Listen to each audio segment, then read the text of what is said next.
لله ذي العزة والآلاء رب العالمين. الصلاة والسلام على سيد الأنبياء والمرسلين والعاقبة للمتقين. أما بعد فأعوذ بالله من الشيطان الرجيم. بسم الله الرحمن الرحيم. سبحان الذي أسرى بعبده ليلا من المسجد الحرام إلى المسجد الأقصى الذي باركنا حوله لنريه من آياتنا إنه هو السميع البصير. صدق الله مولانا العظيم. إن الله وملائكته يصلون على النبي يا أيها الذين آمنوا صلوا عليه وسلموا تسليما. اللهم صل على سيدنا ومولانا محمد وعلى آل سيدنا ومولانا محمد وبارك وسلم وصل عليه. صلاة والسلام عليك يا سيدي يا رسول الله. صلاة والسلام عليك يا سيدي يا حبيب الله. صلاة والسلام عليك يا سيدي يا شفيع المذنبين وعلى آلك وأصحابك يا سیدی یا رحمت للعالمین. اللہ نے آقا کو بلایا شب معراج، بے پردہ جمال اپنا دکھایا شب معراج. جس راہ سے سرکار کی گزری تھی سواری، جس راہ سے سرکار کی گزری تھی سواری، وہ رستہ فرشتوں نے سجایا شب معراج. اللہ نے آقا کو بلایا شب معراج. محبوب تیرے صدقے میں امت تیری بخشی، محبوب تیرے صدقے میں امت تیری بخشی. مجدہ یہ شفاعت کا سنایا شب معراج. اللہ نے آقا کو بلایا شب معراج. اقصیٰ سے سوئے عرش سواری جو چلی تھی، اقصیٰ سے سوئے عرش سواری جو چلی تھی، کونین پہ ایک تھا چھایا شب معراج. اللہ نے آقا کو بلایا شب معراج. موسیٰ سے کہا تم نہ مجھے دیکھ سکو گے، موسیٰ سے کہا تم نہ مجھے دیکھ سکو گے. محبوب کو دیدار کرایا شب معراج. اللہ نے آقا کو بلایا شب معراج. اور سرکار کے صدقے میں ہے براق کی رفتار، سرکار کے صدقے میں ہے براق کی رفتار. اعزاز یہ براق نے پایا شب معراج. اللہ نے آقا کو بلایا شب معراج. بے پردہ جمال اپنا دکھایا شب معراج. بعد از حمد و صلات لائق عزت و تکریم جمیع احباب، سمین ذی وقار، معراج شریف کی مقدس رات گزری ہے. ہر دفعہ اس حوالے سے ہم فیضان معراج النبی صلی اللہ علیہ وآلہ وسلم کا کچھ حصہ سماعت کرتے ہیں. آج بھی ہم آقا ذو رحمت عالم صلی اللہ علیہ وآلہ وسلم نے جو سفر معراج میں مشاہدات کیے، جو کچھ اپنی نگاہوں سے دیکھا اور پھر آگے امت تک اسے پہنچایا نصیحت کے لیے، اسباق کے لیے، اس میں سے کچھ حصہ آج ہم سماعت کریں گے. ابن حجر حیتمی نے الزواجر کے اندر اس حدیث شریف کو نقل کیا. حضرت علی رضی اللہ تعالی عنہ اس حدیث کے راوی ہیں. مولا علی فرماتے ہیں کہ دخلت علی النبی صلی اللہ علیہ وآلہ وسلم انا و فاطمہ رضی اللہ تعالی عنہما. کہتے ہیں کہ میں اور فاطمہ آقا ذو رحمت عالم صلی اللہ علیہ وآلہ وسلم کے دربار کے اندر حاضر ہوئے. ہم نے کیا دیکھا؟ فوجدناہ یبکی بکاء شدیدہ، کہ آقا حضور رحمت عالم صلی اللہ علیہ وسلم تنہا ہیں اور شدت کے ساتھ حضور رو رہے ہیں، بکا ان شدیدہ، شدت کے ساتھ حضور گریہ ازاری کر رہے ہیں، رو رہے ہیں، اور حضور کی آنکھوں سے اشک جاری ہے۔ فقلت فداک امی و ابی یا رسول اللہ صلی اللہ علیہ وآلہ وسلم۔ حضرت فاطمہ زہرا رضی اللہ تعالی عنہا مولا علی بارگاہ مصطفیٰ میں حاضر ہوئے اور پوچھا، یا رسول اللہ صلی اللہ علیہ وسلم، میرے ماں باپ آپ پہ فدا ہو جائیں، ما الذی ابقاک، حضور رونے کا سبب کیا ہے، کس وجہ سے آج آپ کی آنکھیں پرنم ہیں اور آپ تنہائی کے اندر گریہ زاری کر رہے ہیں؟ تو آقا حضور رحمت عالم صلی اللہ علیہ وسلم حضرت علی رضی اللہ تعالیٰ عنہ کے سوال پر جواب دیتے ہیں، یا علی لیلۃ اسریہ بی الی السماء، کہتے ہیں اے علی، وہ رات جس رات کے اندر مجھے آسمانوں کی سیر کروائی گئی، رأیت نساء من امتی یعذبن بانواع العذاب، تو میں نے دیکھا کہ میری امت کی عورتوں کو مختلف طرح کا عذاب دیا جا رہا ہے۔ میں نے سفر معراج کے دوران اپنی امت کی عورتوں کو مختلف عذاب کے اندر مبتلا دیکھا۔ آج اسی کا تصور دوبارہ ذہن میں آیا تو میری آنکھوں سے اشک جاری ہو گئے۔ میں حدیث کو آگے بڑھاؤں گا، عذاب کیا دیکھا، کیفیت کیا تھی، لیکن ایک بات ہر امتی کو ذہن نشین رکھنی چاہیے کہ آقا حضور امت سے پیار کتنا کرتے ہیں۔ درد امتی کا ہے اور اشک میرے محبوب کی آنکھوں سے نکل رہے ہیں۔ عذاب امتی کا ہے اور رو رسول اللہ صلی اللہ علیہ وآلہ وسلم رہے۔ تو ایک امتی کو اپنے محبوب کے ساتھ با وفا ہونا چاہیے اور اپنی زندگی کو حضور کے نقشے قدم پہ گزارنا چاہیے، اور آقا حضور رحمت عالم کی تعلیمات کو اپنانے میں جھجک اور شرم اور حیا کا مظاہرہ نہیں کرنا چاہیے، بلکہ دنیا سے کٹ کر اپنے آپ کو مصطفیٰ کریم علیہ السلام کی گلی کے اندر لے جا کر یہ عاد کرنا چاہیے کہ حضور وجود میرا ہے، حکومت آپ کی چلے گی۔ میں نے آپ کا کلمہ پڑھا ہے، میں نے آپ کے صدقے میں اللہ کی معرفت کو پایا ہے۔ آپ راتوں کو غاروں کے اندر اور تنہائیوں کے اندر قبرستانوں میں جا کے آدھی آدھی رات کو اٹھ کے امت کی بخشش کی دعائیں مانگتے رہے ہیں، اور پھر ہماری خاطر آپ اشک بہاتے رہے ہیں، یا رسول اللہ صلی اللہ علیہ وسلم میں آپ کے ساتھ وفا کروں گا اور آپ کی مان کر اپنی زندگی کو بسر کروں گا۔ تو تنہا اب ظاہر ہے امت کی کوئی ایک عورت نہیں، جب امت کا تذکرہ آیا ہے تو امتی جہاں بھی پریشان نظر آتا تھا اشک میرے محبوب کی آنکھوں میں جاری ہو جاتے۔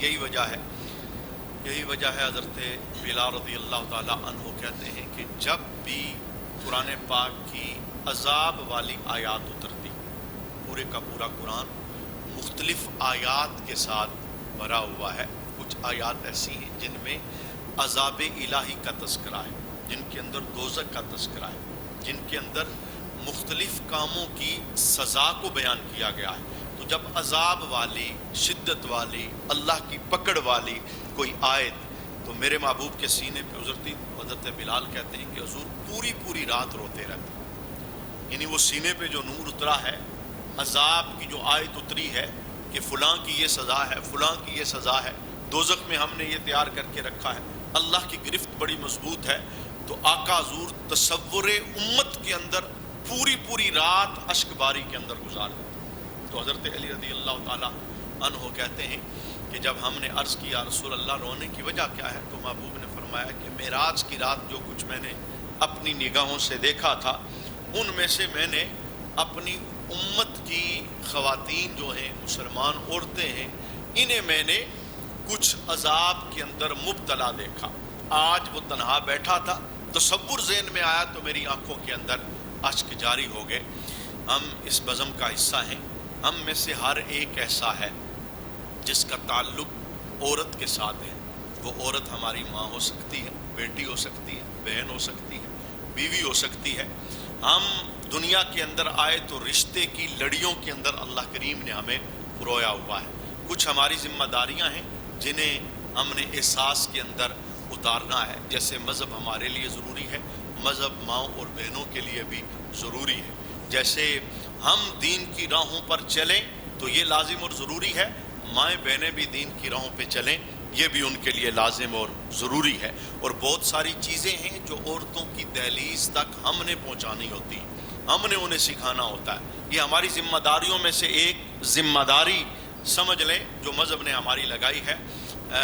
دیکھیے سفر معراج میں حضور نے جن عورتوں کو عذاب میں مبتلا دیکھا وہ کس عذاب میں مبتلا تھی اور وجہ کیا تھی۔ اگر محسوس کریں ماحول کے اندر، معاشرے کے اندر اس طرح کی وجوہات عورتوں کے اندر پائی جا رہی ہیں تو یہ پیغام ایک امانت ہے، ہر ایک اپنی ماں، بہن، بیٹی، بیوی تک اس پیغام کو پہنچائے۔ آقا حضور رحمت عالم صلی اللہ علیہ وآلہ وسلم کی تعلیمات کا اثر جس طرح 14 صدیاں پہلے نور دیتا تھا آج بھی نور دیتا ہے، آج بھی رحمت معابی دیتا ہے۔ تو حضرت فاطمہ زہرا رضی اللہ تعالی عنہا کہتی ہیں کہ محبوب کریم علیہ السلام نے اس عذاب کو بیان فرمایا۔ کیا کیا حضور نے دیکھا؟ سب سے پہلی چیز حضور نے دیکھی، سرکار فرماتے ہیں رائی تو امراتن معلقہ بشہرہا، میرے محبوب فرماتے ہیں کہ میں نے دیکھا کہ کچھ عورتوں کو ان کے بالوں کے ذریعے لٹکایا گیا تھا۔ دوزخ کے اندر میں نے دیکھا اپنی امت کی کچھ عورتوں کو جنہیں بالوں کے ذریعے لٹکایا گیا تھا۔ یبلی دماغہا، ان کا دماغ کھول رہا تھا، یعنی اس شدت کی وجہ سے بالوں سے پکڑ کر انہیں وہ عذاب دیا جا رہا تھا اور ان کا دماغ شدت عذاب کی وجہ سے کھول رہا تھا۔ دوسرا طبقہ دیکھا ورائی تو امراتن معلقہ بلسانہا، میں نے دوزخ کے اندر ایسی عورتوں کو بھی دیکھا کہ جنہیں ان کی زبانوں سے لٹکایا گیا تھا، کچھ کو ان کے بالوں سے، سر کے بالوں سے لٹکایا گیا، کچھ عورتوں کو ان کی زبانوں سے لٹکایا گیا۔ والحمیم یصب فی حلقہا، اور اس عورت کے حلق میں دوزخ کا کھولتا ہوا پانی ڈالا جا رہا تھا، یعنی زبان سے لٹکا کر حلق کے اندر دوزخ کے کھولتے ہوئے پانی کو ڈالا جا رہا تھا۔ تیسرے نمبر پر میرے محبوب فرماتے ہیں ورائی تو امراتن قد شد رجلاہا الی صدیہا، میں نے ایک عورت کو دیکھا جس کے دونوں پاؤں کو موڑ کر اس کے سینے سے باندھا گیا تھا۔ اور چوتھے نمبر پر ویداہا الی ناسیتہا، میرے محبوب فرماتے ہیں کہ اس کے دونوں ہاتھوں کو پیشانی سے باندھا گیا تھا۔ وقد سلط اللہ علی الحیات والعقارب، اور اللہ کریم نے ان پر سانپ اور بچھو مسلط کیے ہوئے تھے۔ یہ آقا حضور رحمت عالم صلی اللہ علیہ وآلہ وسلم نے اس عورتوں کے عذاب کی صرف چند جھلکیں اس موقع پر بیان فرمائی، باقی بھی ہیں، باقی حدیثوں کے اندر جہاں تفصیلات موجود ہیں، لیکن اس موقع پر جب حضرت علی رضی اللہ تعالیٰ عنہ نے سوال کیا کہ محبوب تنہا رونے کی وجہ کیا ہے، تو میرے محبوب نے فرمایا کہ معراج کی رات جو میں نے عورتوں کے عذاب دیکھے ہیں ان عذاب کا تصور ذہن میں آیا تو میری آنکھوں سے اشک جاری ہو گئے۔ ان میں سے میں نے ایک عذاب یہ دیکھا ہے کہ کچھ عورتوں کو ان کے بالوں سے باندھا گیا، کچھ عورتیں ایسی ہیں کہ جن کو ان کی زبانوں کے ساتھ باندھا گیا، ان کے حلق کے اندر جہنم کا کھولتا ہوا پانی ڈالا جا رہا ہے، اور کچھ عورتیں ایسی ہیں کہ جن کے پاؤں کو ان کے سینوں کے ساتھ اور ان کے ہاتھوں کو ان کی پیشانیوں کے ساتھ باندھا گیا ہے۔ اور وقت سلط اللہ علیہ الحیات والعقارب، ان کے اوپر سانپ اور بچھوؤں کو مسلط کیا گیا۔ فقامت فاطمہ زہرا رضی اللہ تعالی عنہا، اتنا سنا تو حضرت سیدہ طیبہ طاہرہ حضرت فاطمہ زہرا رضی اللہ تعالی عنہا کھڑی ہوگی۔ قالت یا حبیبی وقرۃ عینی، اے میرے محبوب اور میرے دونوں آنکھوں کی ٹھنڈک، ما کان اعمال ہؤلاء حتی وقع علیہن ھذا العذاب، حضور کہ جن عورتوں کو سر کے بالوں سے باندھا گیا، زبانوں سے لٹکایا گیا، جن کے پاؤں کو سینوں اور ہاتھوں کو پیشانیوں پہ باندھا گیا، جن پہ سانپ اور بچھوؤں کو مسلط کیا گیا، جن کے گلے کے اندر دوزخ کا کھولتا ہوا پانی ڈالا گیا، یا رسول اللہ صلی اللہ علیہ وسلم ما کان اعمال ہؤلاء، ان کا عمل کیا تھا، کیا جرم کرتی تھی وہ جس کی وجہ سے انہیں دوزخ کے اندر آپ نے بالوں کے ساتھ لٹکا ہوا دیکھا، زبان کے ساتھ لٹکا ہوا دیکھا، اور آپ نے دیکھا کہ ان کے گلے کے اندر دوزخ کا کھولتا ہوا پانی ڈالا جا رہا ہے، سانپ اور بچھوؤں کو ان کے اوپر مسلط کیا گیا ہے۔ حضور ان کے اعمال کیا تھے، وہ کیا کرتی تھی دنیا کے اندر جس کے سبب انہیں یہ عذاب دیا جا رہا تھا؟ اب میرے محبوب کریم علیہ السلام نے سب سے پہلی جہد کا عذاب بیان فرمایا اور اس کی پھر وجہ بھی بیان فرمائی۔ حضور ارشاد فرماتے ہیں اما المعلق بشعرها، جس عورت کو بالوں سے لٹکایا گیا تھا، فإنها كانت لا تغطي شعرها من الرجال، یہ وہ عورت تھی دنیا میں اپنے بال غیر محرموں سے چھپاتی نہیں تھی۔ مسلمان عورت کا ایک نصاب ہے جو قرآن نے بھی بیان کیا ہے، جو رسول اللہ کی زبان نے بھی بیان کیا ہے۔ دنیا کے اندر برائی عام ہو جائے تو برائی کے عام ہونے سے وہ برائی برائی ہی رہتی ہے، اس کی حیثیت نہیں بدلتی۔ کوئی گناہ عام ہو جائے تو اس کے عام ہونے سے گناہ گناہ ہی رہتا ہے، اس کی حیثیت نہیں بدلتی۔ جیسے عام ماحول کے اندر ایک جملہ بولا جاتا ہے، سارے تو ایسا ہی کرتے ہیں، سب کے ایسا کرنے سے کوئی چیز جائز نہیں ہوتی، جائز وہی ہے جو شریعت نے جائز کیا، گناہ وہ ہے جو شریعت نے گناہ کہہ دیا، حرام وہ ہے جو شریعت نے حرام کہہ دیا۔ میں نے یہ جملہ کیوں بولنا چاہا کہ جس نازک دور سے اس وقت ہم گزر رہے ہیں، بالوں کا کھلا ہو جانا عورت کے لیے کوئی عیب تصور نہیں کیا جاتا اس معاشرے کے اندر۔ سمجھتے ہیں دنیا ایسا کرتی ہے، سمجھتے ہیں ماحول ایسا ہے، سمجھتے ہیں معاشرہ ایسا ہے، سمجھتے ہیں سب تو ایسا ہی کر رہے ہیں۔ یہ سارے جملے یہ اللہ کے دربار میں بچانے کے لیے، یہ کل قیامت کے دن کوئی دلیل نہیں بنے گی۔ ایک عورت کو با حیا ہوتے ہوئے اپنی عصمت کی، اپنی عزت کی، اپنے جسم کی، اپنے بالوں کی کس طرح حفاظت کرنی چاہیے۔ اللہ اکبر۔ حضور مولا کائنات حضرت علی المرتضیٰ صاف لوگ تھے اور صاف طبیعتوں کے مالک تھے، محبوب کریم علیہ السلام نے ان کی تربیت کی تھی، اس لیے انہیں یہ باتیں بڑی نہیں لگتی تھی۔ اور ہمارا ماحول بدبودار ہے، اس بدبودار ماحول کے اندر جب گناہ عام ہوتا ہے، گناہ عام ہوتا ہے تو پھر اس عام ہونے کی وجہ سے آہستہ آہستہ طبیعت اس کی عادی ہو جاتی ہے، برے کو برا تصور نہیں کیا جاتا، گندے کو گندا تصور نہیں کیا جاتا، بدبو کو لوگ خوشبو کا نام دیتے ہیں، اور جو گناہ ہے اسے لوگ فیشن اور حسن کا نام دیتے ہیں۔ حضور مولا کائنات حضرت علی المرتضیٰ شیر خدا کرم اللہ وجہ الکریم، آپ ایک مرتبہ مدینہ شریف کی گلی سے آپ کا گزر ہوا تو آپ نے دیکھا کہ ایک عورت وہ گزر رہی ہے اور اس کا پردہ سلامت نہیں اور اس کے بال نظر آ رہے ہیں، تو حضرت علی رضی اللہ تعالی عنہ نے کیا فرمایا؟ الا تستحیون، آپ نے فرمایا کہ تمہیں حیا نہیں آتی کہ تم میں سے کوئی یہ بات کیسے برداشت کر سکتا ہے کہ اس کی بیوی بغیر پردے کے گھر سے باہر نکل جائے؟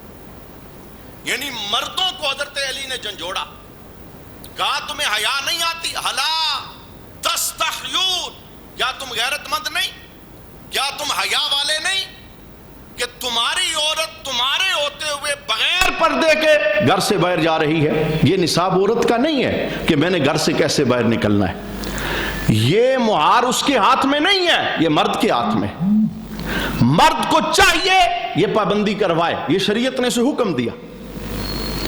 مرد کی جو غیرت ہے یہی اصل کے اندر عورت کے پردے کا سبب بنتی ہے۔ اور حضرت امیر معاویہ رضی اللہ تعالی عنہ، آپ جب اپنے دور خلافت کے اندر مدینہ شریف کے اندر تشریف لائے تو آپ نے گلی کے اندر آرٹیفیشل بالوں کا ایک گچھا دیکھا۔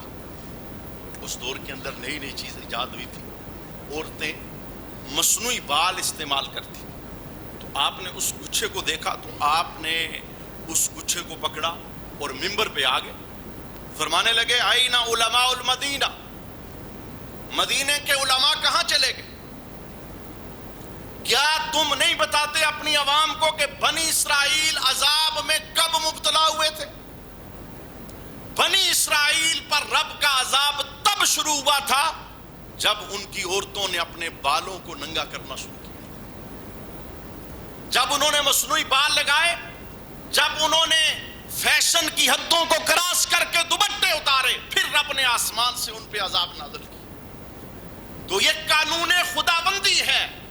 بندہ رب کی غیرت کو اس وقت چیلنج کرتا ہے کہ جب رب کے بنائے ہوئے قانون کو توڑتا ہے، اور اللہ کی غیرت کا جلال تبھی ہوتا ہے کہ جب اس کی بنائی ہوئی حدود کو توڑا جائے۔ اس نے کہا ایسا نہیں کرنا، بندہ ڈھیٹ ہو کے کر رہا ہے، دلیر ہو کے کر رہا ہے، کچھ نہیں ہوتا، یہ جان کر، زمانہ کر رہا ہے، یہ سمجھ کر، سب تو ایسے ہی ہیں، یہ سوچ کر وہ اللہ کی بنائی ہوئی حد کو توڑ رہا ہے۔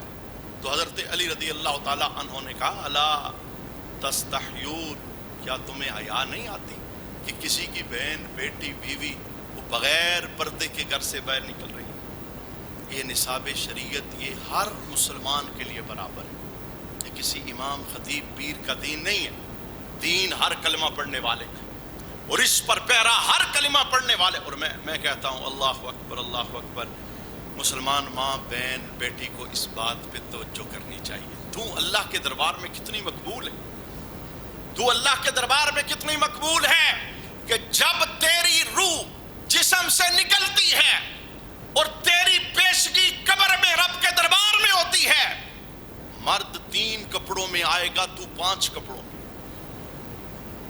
حالانکہ جو 3 کپڑے ہیں وہ بھی پورا پردہ ہے۔ 2 کپڑے استعمال نہ بھی کیے جائیں تو پردے میں کوئی فرق نہیں پڑتا، لیکن 2 چادروں کے بعد، قمیض کے بعد عورت کے لیے کہا گیا سینہ بند بھی ہونا چاہیے، عورت کے لیے کہا گیا دوپٹہ بھی ہونا چاہیے۔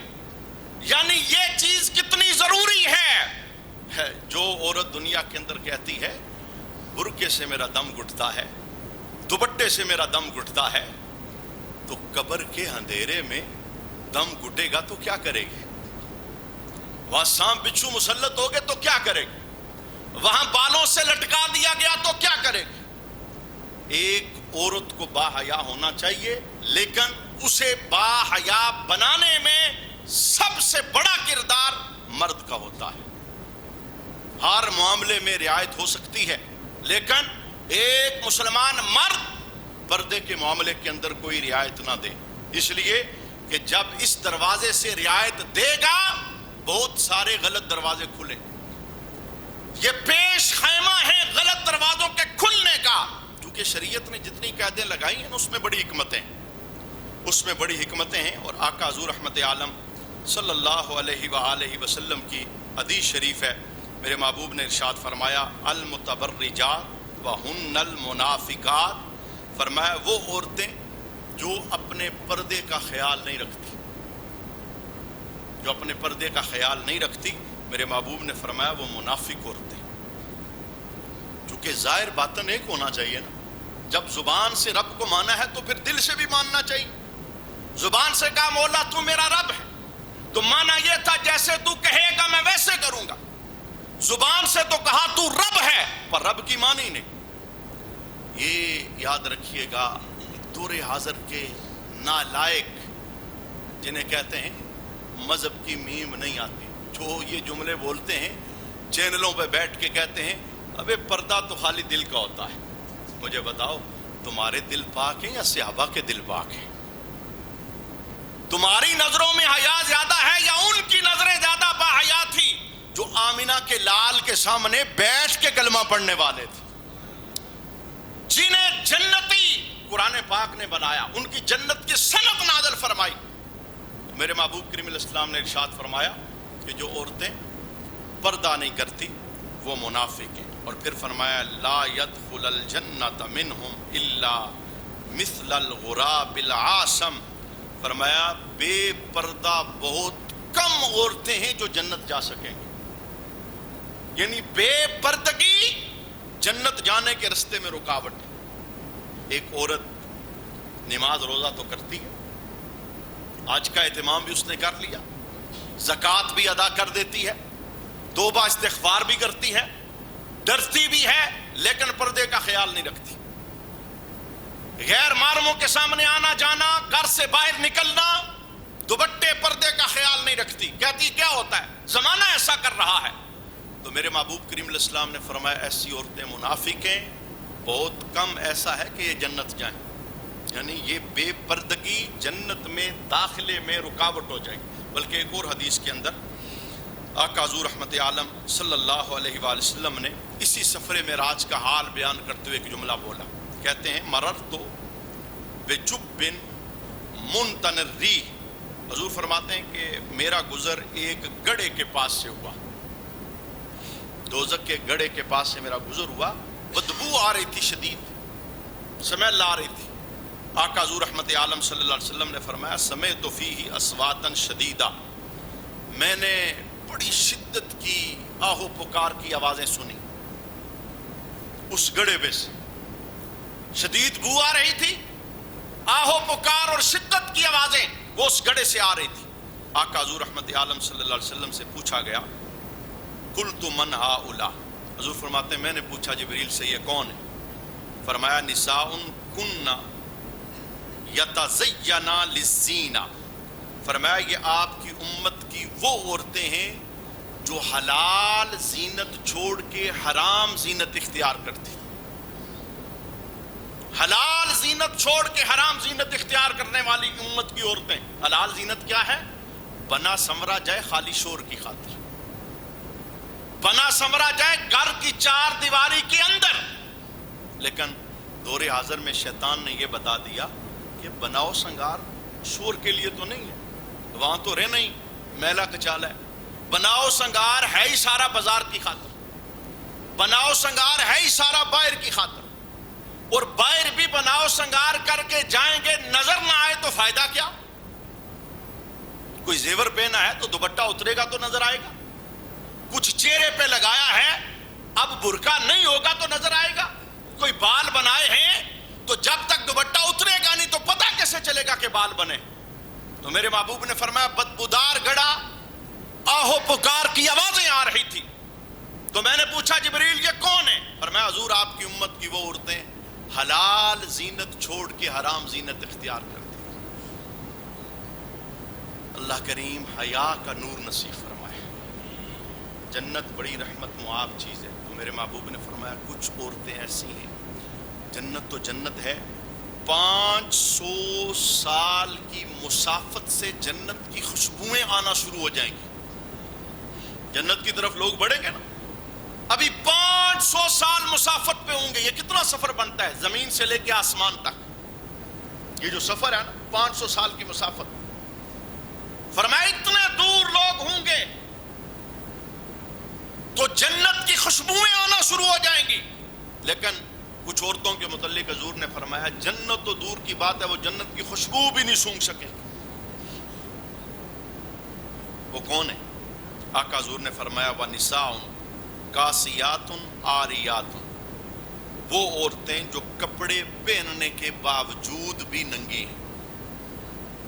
مانا کیا؟ اتنے باریک کپڑے پہنے کہ جسم ظاہر ہو رہا ہے، اتنے ٹائٹ کپڑے پہنے کہ جسم کی حیت ظاہر ہو رہی ہے۔ کپڑوں کا کام تھا جسم چھپانا، پر وہ چھپا نہیں رہے، وہ جسم کو ظاہر کر رہے ہیں۔